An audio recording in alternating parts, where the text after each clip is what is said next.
right, now before we get back into the episode, we've got a big announcement to make. We want to show some love to our first ever sponsor, Mykin. That's spelled M-Y-K-Y-N. Mykin is a high-end luxury eyewear brand focused on quality, craftsmanship, and timeless style.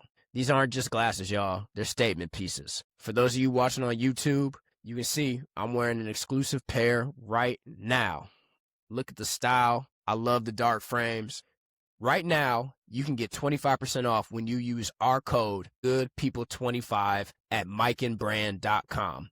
Again, that's GoodPeople25 at MYKYN brand.com. If you love Song of the Week, do us a favor, grab a pair. GoodPeople25 for 25% off. Big love to Mykin for supporting Song of the Week. Let's get into the episode. Ladies and gentlemen, boys and girls, welcome back to your favorite podcast, the one and only Song of the Week. You've been getting a lot of the pick and roll offense, the LeBron to K-Love, the Stockton and Malone, maybe a little bit more appropriate. You've got the one and only Jordan and David. David, my guy, what's popping? Oh, everything's popping, my guy. Things are great. I'm so honored to be considered in the great, white guy, black guy pick and roll combos throughout history. I love that, man. I love that that's us. And then when Bill's involved, we get to do the 3-man weave together, which is great. So it's wonderful to be here, my friend. And we're here talking music, talking life, whatever else may come our way. I'm gonna just disregard that Yankee hat, even though you're a alleged Guardians fan, but it is a cool hat. So I think you're looking good today. How are you feeling, brother? Yeah, number one, it took me a while to buy this hat. If I'm being like really, really honest, I went out with this girl a couple days ago, and I was like trying to figure out. We were going to an art museum, and I was like, I need to look like I know how to dress myself, basically, was the sentiment. And so I was trying to figure out like what I was going to wear, and this hat went well with the shoes that I was wearing that day. But there was a big part of me that was like, I don't know if I can wear this. But you're right. I think it looks good. So I bought it. It does. Look, first of all, art museum for the date. JB, just flex on the people one time. Just a cultural man right here. And look, man, you look great. That's all that matters here. The Guardians are gonna do just fine, with you wearing a Yankee lid. It's all good. Or do terrible, or break our hearts, right? Or have a really fun, interesting season, and then as soon as it's time to win, lose to the Yankees. I want to change gears a little bit here because I've been thinking about this, and I just like, we don't talk about this enough anymore. As like, this is a core thing of our friendship, especially like as roommates. Have you been watching any good shows lately? We haven't been talking about that, dude. That's so true. We've watched so many good shows together. So many. I'll start by saying, yesterday or Monday, I forget, this week, I had a 15-minute conversation with my boss and 3 coworkers about The Wire, in-depth, like detailed season, like really diving. How do I get my wife interested? We went real deep on it. And I thought about you several times during that conversation because one of my several watch throughs of The Wire was at least partially with you. I remember watching lots of episodes of The Wire with you. So you got me onto it. Like, I remember when The Wire came out and not being super interested in it for whatever reason, and then it was you and your buddy Seth who were like, "No, you need to revisit this." Yeah, Seth's a big Wire fan too. Yeah, and in turn, yes, Seth and Matt and some other friends when I was a kid, got me into The Wire initially, and then Seth, that friend, got me into The Sopranos off The Wire, which is the best. I mean, like, certainly, in my opinion, like in the same ballpark as The Wire is like, some of the best television, maybe some of the best art ever made. So anyway, I haven't watched that recently, but The Wire did come up and it made me think of you. My wife and I, Sophia, are in the process of rewatching Mad Men again for the 3rd or 4th time. okay. Because that's also, I would say, if we're talking about like all-time great shows, Mad Men is definitely up there. That said, she and her friends I've been very into Heated Rivalry. Are you familiar with Heated Rivalry? Keep going. Oh, is this the gay hockey dudes? I was gonna say it's a very distinctive storyline. Yeah, You either heard yes. it or you haven't, probably. Yes, I have heard of this. Um, So I heard which about the show at Tyler and Brooke's Super Bowl party. there you go. Yeah. So Heated Rivalry, which also uh friend of the show, Matt, who we'll ask him if we want to tag him and shout him out officially or not. But Matt reps the writer of Heated Rivalry, which is very cool. So it's been a big win for our boy Matt, which is great. Which is on HBO. It's an adapted book. So my wife has read all the books. It's a book series.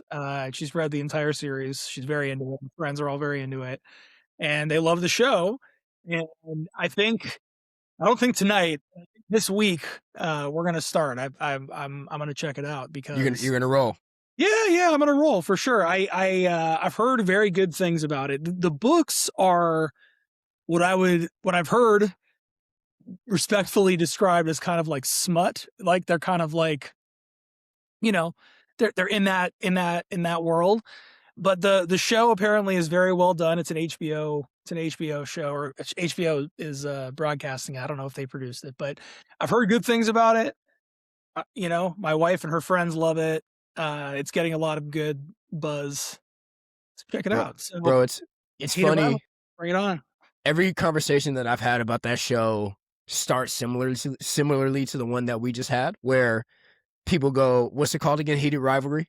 Rivalry. So people kind of always ask, like, "So have you seen Heated Rivalry?" And they give you one of these. You know what I mean? Like, well, look, I think part of why I'm interested and would love to check it out. I think everything that I've heard from my wife and her friends and everybody else who's watched it or read it, and part of why it's great, even if I don't like the show and how it's made, it's helping to continue to normalize relationships, same-sex relationships, or non-gender conforming, non-traditional relationships. And like, even if that means bad or like cheesy or like stuff that I don't like as an artistic medium, or artistic expression, I think it's great, right? And it's a great step forward. And kind of like, you and Bill were talking about the Bad Bunny halftime show, right? Where it's like, when there are platforms and opportunities to showcase awesome, healthy relationships between people, we should always be doing that. And I think it's great. And so like that's why I'm like, bring it on, right? Like whatever it's going to be, I think it's awesome that it's happening. And so, but that said, like, we live in the country we live in the times we live in.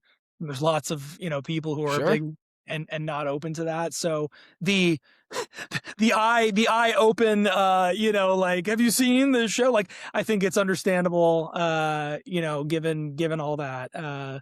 But yeah, anyway, sorry, I didn't mean to cut you off. No, you're good. It's just hilarious to me for every reason that you just stated, where, everyone that's asking me that if I'm watching this is a relatively open-minded liberal person.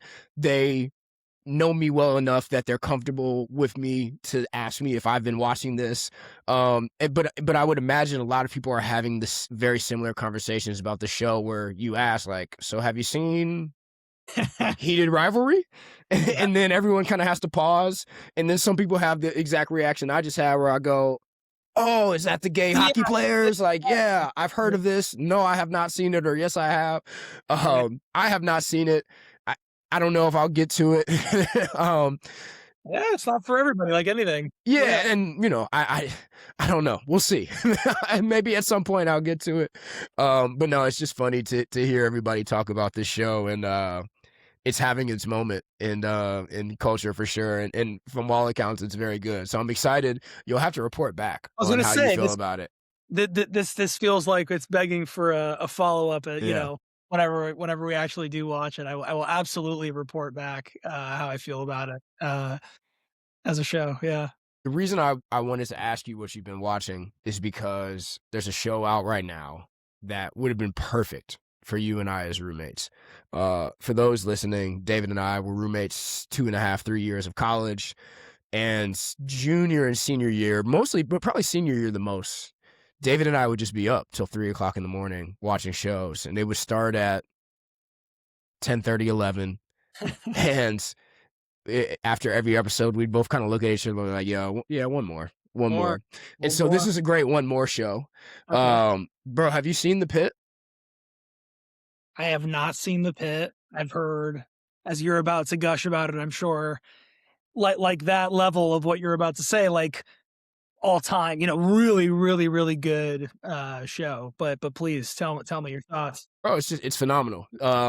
It's one of those shows where you want to just keep watching. For those that don't know, the premise of The Pit is it is it is it's an emergency room in Pittsburgh, and each episode represents 1 hour of these ER workers' shift.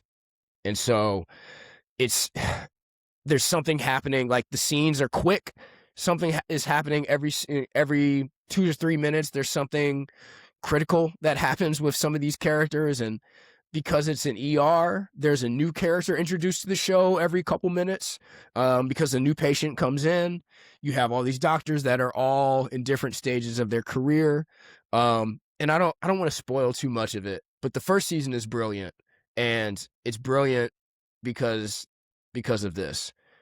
The first season of The Pit is brilliant because there's the first let's just say 7 or 8 episodes is one show. You feel like you're going through a shift through the ER, and it's really good without this kind of twist. But the first 7 or 8 episodes are really good, and it feels like one show. And then there's a twist that happens in episode 8 or 9, halfway through the show. Let's call it, probably even 2/3 through the show, and then it changes into a different show with the same characters, but the stakes get even higher. And so it's really, really good. I'm caught up. Like somebody at the school that I've been working at told me that I needed to watch it. They're like, yeah, I'm halfway through season 2. And by the time you catch up, you'll be on the 7th or 8th episode of season 2, and I'm caught up. And it took me like a week because there's no NBA or NFL on right now. So I just flew through it. It's great. Yep. You should watch The Pit. I love it. Yeah, it's on the list for sure. I know it's just hard, it's tough. The hype that everybody talks about being busy as a grown up is real. For sure. So definitely can be tough to fit in all the TV and movies, but I know that one I've heard from you and enough people that I'm gonna check it out. The actress Catherine Lanasa that plays Dana Evans, I don't know if she's won any awards for this, but she should. She's great in this show. Her character is by far probably has the most layers, at least in my opinion. Her character is really fun. So anyway, check out The Pit. Love it. Jordan doing some free publicity for HBO and The Pit there. I love it. Amen. Well, we're here for song of the week. Yeah, let's talk about some music, huh? Let's get into some music. Let's talk some songs. I'll kick us off unless you're rearing to go and you're ready to rock. Bad lead off, my friend. I will bat lead off. And surprise, surprise, throwing it back for my song of the week. I think we obviously we just did. I know we just had a great showcase for an up and coming artist featured on the channel, and we love.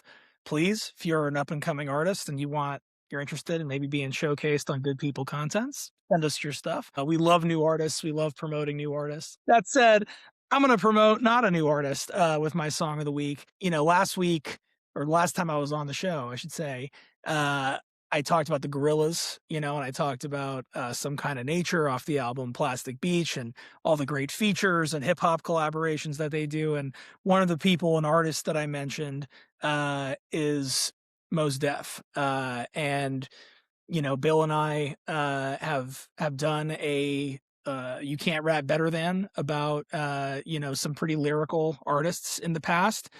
Mos Def, now known as Yasin Bey, I'm going to mention him as Mos Def in this episode because we're going to talk about that era of his career. But he is, in my opinion, in that rarefied era of like truly, truly one of the best MCs to ever do it. Really an unbelievable person, just a thinker and an artist and a person who's always kind of challenged conventions and authority systems and structures, and just a very inspirational, cool person. And also someone with the gift to translate that energy into his art. And he is just a supremely talented person. I think a lot of people either don't know or forget that he's an actor, in addition to being a rapper and a singer. And he's just a performer, a truly, truly gifted performer. So my song of the week this week is going to come from what I think is probably his best or most well known solo album, which is Black on Both Sides, which, as our friend Bill would describe, it's a super classic of an album. If you're any kind of hip hop fan, you're familiar with that album. And there's a lot of great options on Black on Both Sides to choose from song of the week. As we were talking about just before we started recording, Miss Fat Booty, iconic song. The beat got repurposed by JD a few years ago. It's an amazing track. But I'm gonna go with the song that I'm going to be doing a future You Can't Rap Better Than analysis of, which is Mathematics by Mos Def off of Black on Both Sides, which is one of the best examples of lyrical hip hop of all time. One of the best examples, I think, of like a song concept being executed in the song without it feeling forced. It feels organic and natural while at the same time being really conceptual and high level, like a lot of Mos Def's music can, like I was saying a moment ago, critiquing and analyzing the world that we live in, the power structures that we observe, the institutional racism, the things that we observe as being maybe kind of passive or not intentional are often very intentional. And Mos has just a one of a kind ability to not only call it out, but do it with humor and this kind of jaded blade that he swings around. And Mathematics is like an example of that skill being refined into a structure that just works so beautifully. The beat is also just this like hypnotic, repetitive, kind of record skippy type beat that really sticks in your brain. You know, again, to borrow a Bill term, it's a brain wormy kind of feeling, like you can't get it out of your brain when you're listening to it. Like it's not I think what a lot of people would maybe associate immediately with what his sound sounds like, but then it also kind of is. It's familiar in that same way where it has this kind of warm sound to it, even though the sounds can be kind of jarring. And like my friend called this out when we listened to it when we were kids. Like I think it's every 16th beat. There's just this little like click that gets added in that like you can only hear if you're really listening for it. So it's kind of like the rapping that I'm talking about with Mose on the song, where on the surface of it, you get it. You know, you understand mathematics. He's working math into the verse, but the more you listen to it, the more time you spend with it, the more complex and interesting it becomes, which is the sign of truly great art being made. So, whether it's 2026 or over 20 years ago when this was released, is a genius piece of music. It's a genius album. And my song of the week is Mathematics by Mos Def off Black on Both Sides. Great selection. Absolutely fantastic selection. Shouts out to Mighty Mos, aka Yasin Bey. You can't go wrong with Yasin, bro. You can't. He's one of the reasons way back years ago at this point. I've said this about, you know, Lupe and some of the other artists like this, but one of the reasons why I fell in love with and became interested in hip hop in the first place was the ability for somebody to lay it all out like he's able to. So yes, agreed. He's an all timer. Thank you. We usually say this by end this kind of thing by saying thank you, and I mean it. You know, huge thank you to Yasin for his continued contributions to music and art and the world. He's an amazing guy. So big thank you. And I'm listening to Mathematics in 2026. I'll keep listening to Mos Def until, as you would say, Jordan, until the wheels come off. There you go. We'll keep it rolling. So yeah. Love it. All right. Well, I'll bat second here. So we talk a lot about music making you feel something, but we don't always talk about music amplifying a feeling that already exists. And so I have just been either really happy or needing to feel happy for whatever reason lately. And I think I shouldn't even, like, I know it is because the goddamn sun has come out. Like, we were talking about this earlier before we started recording. Bro, we just got through this 6-7 week stretch in Ohio where we did not see the ground. And over the last 3 or 4 days, the sun has finally come out. I've been able to go outside. I've been able to run outside. I've been able to just like smile, see the sun, feel the sun on my shoulders, not have to wear 5,000 different layers of clothing every time I step outside of the house. It has made me as happy as I can be.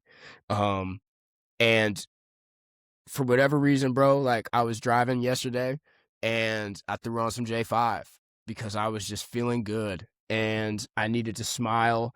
And so the J5, aka the Jackson 5, has always done that for me. We've talked about this before. Little Michael, Tito, Marlon, Jermaine, the crew. I love the J5, bro. I was thinking about it today. The J5, I don't know if it's the first album my mother ever bought me, but it's the first album that my mother bought me that I loved. She bought me the J5 Greatest Hits album, and I loved that album. I bumped that album numerous times, probably still have it somewhere in my car, or it was probably in that CD sleeve that used to be in that old Honda Civic that we used to ride around in when we were in college together. And so, I just love the J5, bro. What an iconic group. And my song of the week is going to be Maybe Tomorrow by the J5 with the one and only Little Michael as the lead vocalist on that song. Comes off their album Maybe Tomorrow, 1971. Little Michael was 13 when this track came out. And there's something about the second verse of this song where all the Jacksons are harmonizing. I think it's the second verse where it feels like the sun is coming out. Like there's a shine and a sparkle to this song that I absolutely love, man. And again, it's the J5, it's Young Michael. I'm probably more of a J5 guy than I am Michael. Like, I like the J5 discography more than I like Michael's solo career, and I love Michael's solo career, so that's no shade at all. But no, that's my song of the week, man. Maybe Tomorrow, the Jackson 5, 1971. I love it. Great choice. Great song. J5. Yeah, I feel like that's your comfort music, or that's some of your comfort music. I think that's like right in your wheelhouse. And yeah, I think you and Bill and others, right? I think we've asked this question of some great guests that we've had on the channel as well, of like the eternal Mike versus Prince debate, right? Like who was in your household growing up, and both all timers, but I think you can kind of find out about a person, about like, are you more of a Michael person, more of a Prince person? I think an also interesting conversation or debate maybe is what you just brought up there, which is like, are you a J5 baby, Little Michael kind of person, or a solo artist, big Michael Jackson person, which both, to your point, both are all-time artists, but a different kind of flavor, Little Michael's the dopest pop star ever. Like, argue with somebody else. Hard to argue. I mean, dopest can be subjective, so I think that's like some people might say adult Michael, who became the most famous person of all time, or certainly the most famous person in the world when he was at his peak. Most tantalizing, like magnetic, maybe. Sure. I don't know. I'm trying to find the word. Trying to find a better word. Yeah, that works for me. But no, I understand what you're saying. Like I mean, it was, I think Little Michael, it was just such raw talent, right? And like you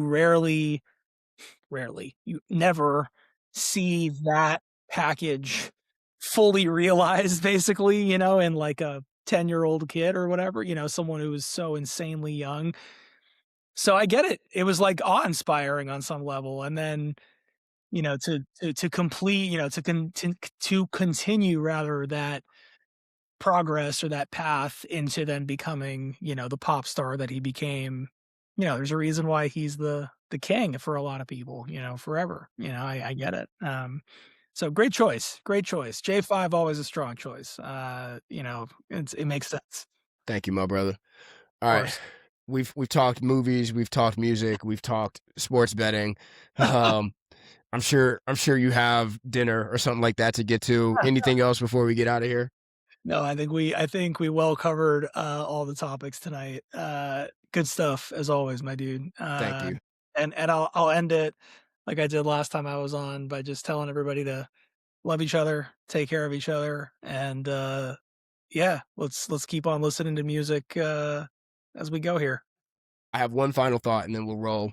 Um, so I just recently read Kev on Stage's newest book. He his formerly Kevin Fredericks, but his stage name Kev on Stage. His book is called Successful Failure, and just a quick note, like really good read, really easy read. Like I breezed through that book in 4 days. It's like 280 pages, but it's a really really quick read. I want to thank Kev on Stage for sharing the message of that book that becoming a success is not an overnight thing. That book is a series of stories of the failures that he had in his life, particularly leading up to his career that he has now as a media mogul in comedy and whatnot. But there are so many different paths that he went down that were the wrong path. And not paths of like destruction, but just trying different shit and failing and having to figure it out and having to pivot and making like huge mistakes on stage, huge mistakes with his money, huge mistakes just like with career path and all of that. And all of those things kind of led to the next thing for him, and eventually he got his break. When his moment came, he was ready for it and he took advantage. And so yeah, just a subtle reminder to everybody that, you know, whatever it is that you're trying to build in your life, there's going to be a ton of failures along the way, and that's normal. But just keep pushing, keep going. Eventually, your break will come, and if you put in the proper work, you'll be ready when it comes. So that's all I've got. I love it, man. Failure is not only normal, it's essential. It doesn't mean that you aim to fail ever. It means that you take failure as lessons, not as shortcomings. If you're operating with the right mentality and you keep getting after it the right way, failure is great. You learn to appreciate it when it happens, even if you don't strive for it. So here. Well said. Absolutely. All right. Well, this has been Song of the Week. This is David. I'm Jordan. We are out of here. We'll see y'all next week. Peace. Peace.